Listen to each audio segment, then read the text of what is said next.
It can save precious seconds, and those seconds can be the difference between life and death.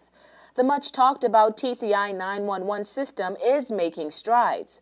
Street signs are going up in some of the communities, and some of the equipment are already in place. So says 911 Program Manager Juliet Gooding.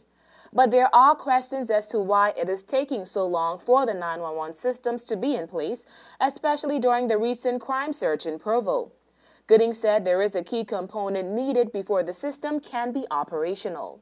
The radio communications will give us the boost that we need to make sure that we can communicate with all of our emergency responders simultaneously.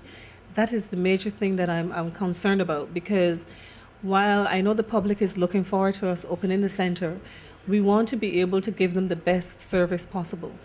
She tells News 4 why this component is vital to the operations of the 911 system. Well, if we have a police officer who goes to a crime and then somebody attacks him, we want for him to be able to call back on the radio, and his fellow officers should be able to hear him.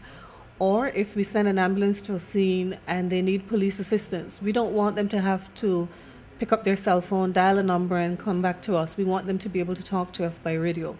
Despite waiting on the communication system, which is similar to a state-of-the-art scheme used in the U.S., the local 911 system has trained operators that are certified in fire response, emergency dispatch, and law enforcement.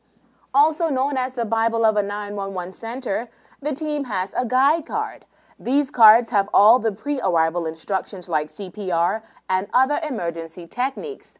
There will also be a testing process over the next few weeks for the fire, police, and medical systems. This is in order to tweak and fine-tune issues which need to be addressed before the 911 center is opened.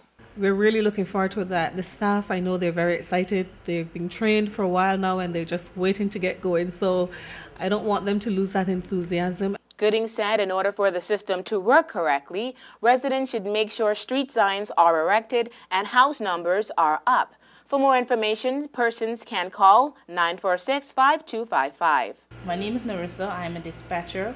I also speak Creole, and I'll be taking your calls. For WIV4 News, I'm Takara Bain.